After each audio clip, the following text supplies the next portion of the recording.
Hello everyone, JMan025 here. Today I'm doing a review of my 51st Master Grade, the RX-78-4 Gundam, also known as the G4 Gundam.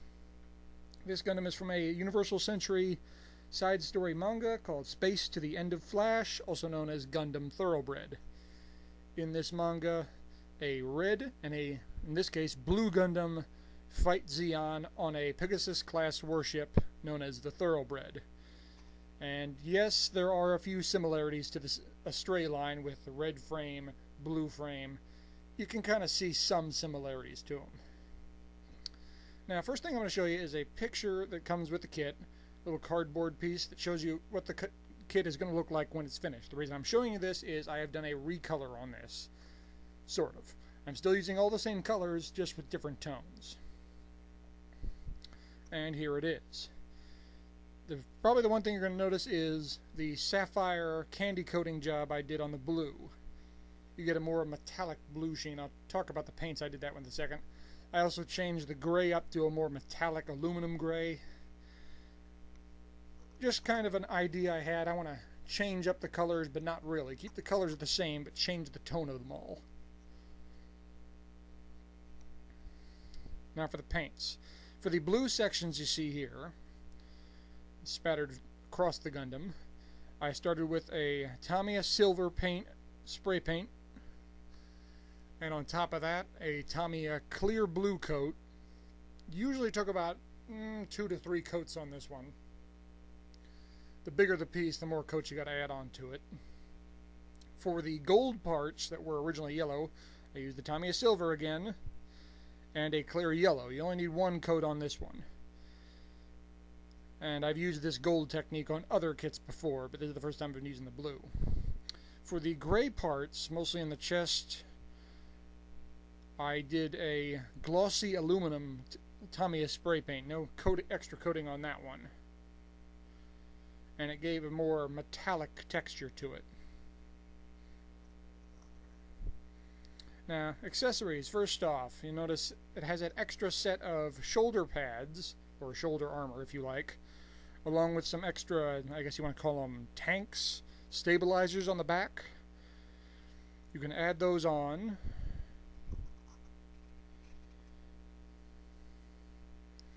One nice thing about this kit, you get a lot of nice decals, and they give you a lot of options to play with.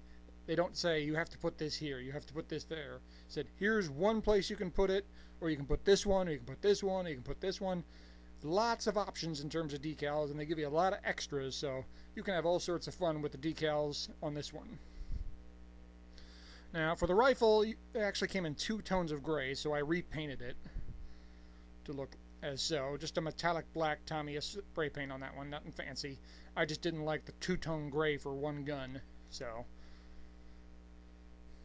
More accessories. The shield. This took a lot of painting because it was so big, and even if you decide not to do a repaint on this one, you're going to have to do a little bit of white painting on the shield to make it look right. The shield will collapse. Mine won't, unfortunately, because of the paint job I did. The rifle you see there. You also get this Hyper Mega Launcher. Who comes up with the names, by the way? Hyper Mega Launcher? Anyway, you get a really big gun. And it's a pretty giant gun. The only complaint I have with this one is it doesn't have a good grip for the hand. It does have a plug-in section. You get this plastic rubber wire along with an energy pack, which you hook onto the back of the Gundam. I really do like this weapon. It can't hold it great, but it can hold it a lot better than most big weapons I've seen on Gundams. You see those plug-in attachments on the back there. You do get 2 beam sabers. I probably won't use them just because I don't like the way the red looks against the blue beam saber. If anyone's got a good idea of how to paint the beam sabers to a different color, let me know.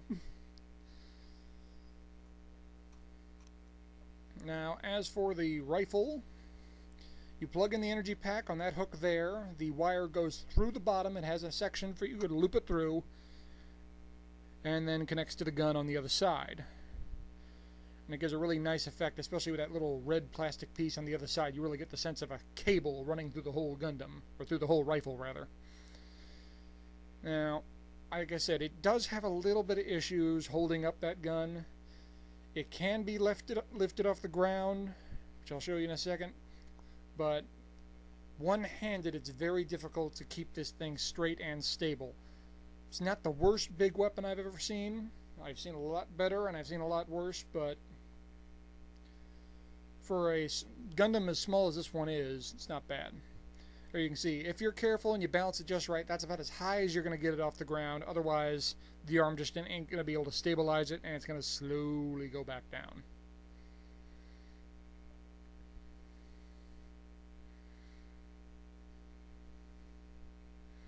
Now, if you use two hands, you can get a little bit better posability out of this thing. The second hand uses the balance. Of course, you got to take the shield off to do that, but it does look rather nice. For posability, this kit ain't bad. The hips are real nice. The arms are pretty good. What really annoys me on this kit is the feet are one solid chunk. And really, this kit would be so much better if you get a little bit more movement out of the feet. You could get a lot more poses. You could do a lot more with this Gundam if it not for the feet being a big old block. But like I said, the rifle with two hands, you can get a lot better posability. It does tend to look like it's leaning back a little bit, but that's not bad. Now you can take the rifle and hook it onto the backpack as well. Doesn't really hamper posability, even though it looks like it does, but it does a pretty good job on that front. The knee bend is alright, but like I said, what really bothers you on this kit is the feet. For my final thoughts on this kit, I'm going to go ahead and give this kit a thumbs up. The movement is above average, the weapons are above average, the shield is a really nice shield. It's not the greatest Gundam I've ever seen, but it's pretty good. It's worth $30, $35. It's about average for what you pay for this kit. You can probably get a little cheaper. But this is a good kit, especially if you like to detail things. All the extra decals, all the extra options in terms of stickers, all the things you can do with this kit, whether you want to paint it or not, it really has a lot of neat options you can play with. Well, thank you for watching. I hope you enjoyed this video. Stay tuned for more. I've got more reviews coming down the pipe, and I'll see you next time. Oh, and one more thing.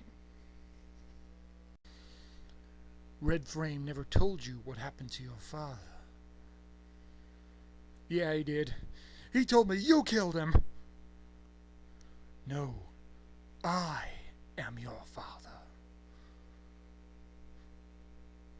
That's not true. That's impossible!